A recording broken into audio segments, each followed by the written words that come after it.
प्रिय दर्शकों, नमस्कार। मित्रों, आज इस एपिसोड में एक बहुत ही महत्वपूर्ण और अत्यंत आवश्यक योग को लेकर आपके समक्ष प्रस्तुत है। मित्रों, यह योग स्त्री और पुरुष दोनों की कुंडली में देखने के लिए है। मित्रों, जब किसी इंसान के जीवन में दुख आता है तो वह दुखी होता है। जब किसी इंसान के जीवन में दुख, तकलीफ, परेशानी, टेंशन आती हो तो वह दुखी होता है, निराश होता है, हताश और परेशान होता है। लेकिन जिस योग की मैं इस एपिसोड में चर्चा करने वाला हूं, जिस योग को मैं आपको बताने वाला हूं, यह योग ऐसा योग है कि जिस स्त्री या पुरुष की कुंडली में यह योग बनता है, उसके जीवन में दुख हो या ना हो, टेंशन हो या ना हो, परेशानी हो या ना हो, संकट हो या ना हो, तब भी वह दुखी बना रहता है। उसे दुखी रहने की आदत सी हो जाती है, आदत होती है। वह स्वयं दुख को तलाश कर अपने जीवन में लाता है। उसे दुख में डूबे रहने का एक शौक सा होता है। उसे दुखी रहने का एक बहाना चाहिए। उसका मन जो रहता है वो अस्थिर बना रहता है, स्थिर नहीं हो पाता है। वह हर एक चीज को उल्टा करने की भावना बना लेता है। उसके अंदर जो विचार है, नेगेटिव विचार रहते हैं, उसके अंदर नेगेटिवता रहती है। ऐसा जातक एकांत को ज्यादा पसंद करता है। उसे कह सकते हैं वो व्यक्ति ऐसा मानसिक रोगी या मानसिक टेंशन उसे ज्यादा होती है। तो मित्रों, आखिर कौन सा योग है कुंडली में, आखिर ऐसा कौन सा योग घटित होता है, आइए जानते हैं। तो मित्रों, इसे देखना बड़ा ही सरल है। इस योग को कुंडली में बड़े ही आसानी से देखा जा सकता है। यह योग आप स्त्री पुरुष किसी की कुंडली में भी घटित हो सकता है। तो इसमें क्या करना है कि जन्म कुंडली में आप अपनी जन्म कुंडली उठाइए। जन्म कुंडली में चंद्रमा त्रिक भाव में हो, जन्म कुंडली में चंद्रमा त्रिक भाव में हो, यानी 6, 8, 12 भाव में हो, वैसे किसी भाव में हो, और राहु, जहां पर राहु विद्यमान हो, बैठा हुआ हो, राहु से 10वें भाव में यदि सूर्य बैठा है तो निसंदेह ऐसा व्यक्ति दुखी बना रहता है। उसे दुखी रहने की आदत होती है। उसे दुखी रहने का एक बहाना चाहिए। वह इंसान हर चीज को उल्टे करने की भावना बना लेता है। नेगेटिव उसके अंदर तो विद्यमान रहती है। मित्रों, तो यह सूत्र, इसे आप नोट कर लीजिए। यह सूत्र किसी भी व्यक्ति या किसी भी स्त्री पुरुष की कुंडली में आप देखते हैं तो निसंदेह आप कह सकते हैं कि आपके जीवन में आप स्वयं ही दुख को निमंत्रण देते हो, या अपने मन को दुखी बनाए रखते हो, अपनी आत्मा को दुखी बनाए रखते हो। कष्ट में आपको जीने की, आपको अंदर से कष्ट बनाए रखने की एक आदत सी, मन को कष्ट देना, आत्मा को कष्ट देने की आदत सी बनी है आपके जीवन में। आपके परेशान जब दुख हो तो वो मैटर अलग है कि भाई दुख होता, दुखी हो जाता है व्यक्ति। लेकिन ना भी दुख हो, ना भी टेंशन पड़े, कुछ भी नहीं है, फिर भी व्यक्ति दुख नहीं है तो वो दुख बनाने की कोशिश कर रहा है, जबरदस्ती टेंशन बनाने की कोशिश कर रहा है।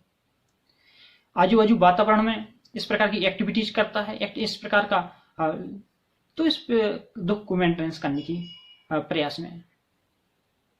तो मित्रों, यह योग बहुत ही सटीक सूत्र है। जिस भी व्यक्ति, जिस भी स्त्री पुरुष की कुंडली देखा है, उसके जीवन में जो मैंने आपको बताया है वह निरंतर दुख को बनाए रखता है, दुखी रहता है, हमेशा दुखी रहता है।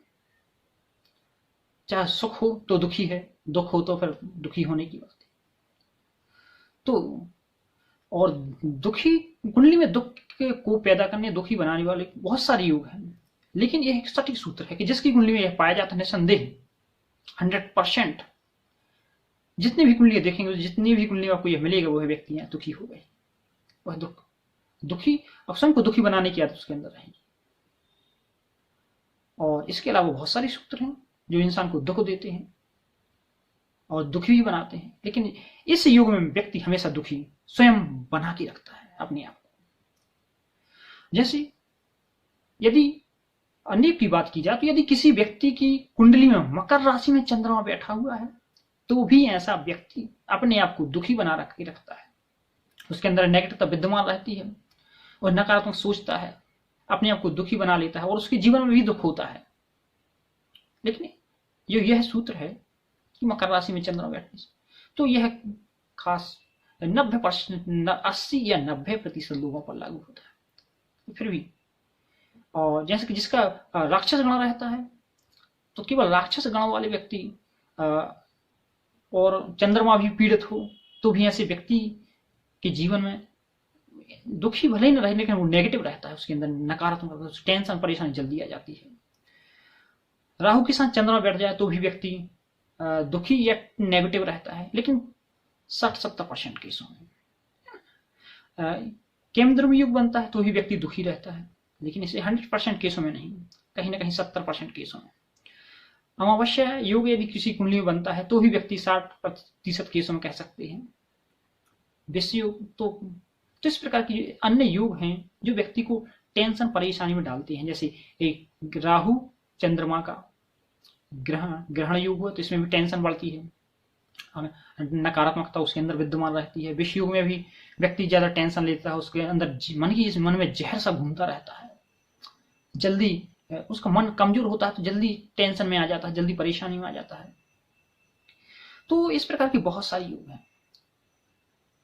तो जो कह सकते हैं व्यक्ति को दुख देने या दुखी रहने के लिए है, लेकिन वो 100% लागू नहीं हो पाते हैं, कुछ कुंडलियों पर अपवाद हो जाते हैं। लेकिन जो मैंने आपको सूत्र बताया है कि त्रिक भाव में 6, 8, 12 भाव में चंद्रमा बैठा हो, यानी 6, 8 बार किसी भाव में, त्रिक भाव के किसी भाव में चंद्रमा बैठा हो और राहु से 10वें सूर्य विद्यमान हो, तो निसंदेह ऐसा व्यक्ति दुखी स्वयं को बनाकर रखता है हमेशा, चाहे उसके जीवन दुख हो या ना हो। तो मित्रों, इस सूत्र को आप रजिस्टर में नोट कर सकते हैं और जब भी पाते हैं तो आप निसंदेह बिल्कुल निसंकोच कह दीजिए, निसंकोच कह सकते हैं कि व्यक्ति आप ऐसे ऐसे हैं। तो मित्रों, इस एपिसोड में इस योग को लेकर बस इतना ही। और मित्रों, नेक्स्ट एपिसोड में और इसी प्रकार के मैं बहुत सारे आपको योग सूत्र बताता रहूं, बड़े ही सरल और जिससे आप आसानी से। और एक बात और मित्रों, जो मैं आपको सूत्र बताता हूं, इसमें यदि आधा सूत्र भी लागू हो जाता है तो भी आपको ऐसी संभावना कह सकती है उसमें, वो व्यक्ति जो मैं आपको बात बताता हूँ ऐसा मिल सकता है उसमें, पूरी ना हो तो आधी बातें आप जरूर मिल सकती हैं उसमें। कोई भी सूत्र मैं आपको बताता हूं तो यदि वो आधा भी लागू है तो जी समझ लीजिए कि जो मैंने आपको बातें बताई वो आधी उस पर 100% लागू होंगे ही। बहुत ही अनुभवी सूत्र है, बहुत ही सटीक सूत्र है। इसे तो जो सूत्र है बहुत इंपॉर्टेंट है और ज्योतिषी के लिए इन सूत्रों के बारे में याद रखना, जानना अत्यंत आवश्यक है। तो इसके उपाय भी होते हैं, तो अपनी कुंडली का पूर्ण पहले विश्लेषण करवाइए, फिर आपको हर चीज के बारे में आपको बस आपकी कुंडली विश्लेषण सब कुछ बताया जाएगा आपको, और बहुत ही सटीक उपाय भी दिए जाएंगे। तो मित्रों, आज के एपिसोड में बस इतना ही। आपने मेरा वीडियो देखा, इसके लिए आपको बहुत बहुत सारा धन्यवाद। आपसे मैं विशेष निवेदन करता हूँ कि चैनल को सब्सक्राइब नहीं किया तो सब्सक्राइब कर लीजिए, ताकि जब मैं कोई नया वीडियो अपलोड करूँ तो सर्वप्रथम आप तक पहुंचे। साथ ही साथ निवेदन करता हूँ, आप हमेशा खुश रहिए, प्रसन्न रहिए, टेंशन परेशानी से मुक्त रहिए, ताकि यदि आप हमेशा खुश प्रसन्न रहेंगे तो आपकी लाइफ में की उम्र ऑटोमेटिक होती रहती है। मित्रों, आज के लिए बस इतना ही। अब दीजिए इजाजत। नमस्कार।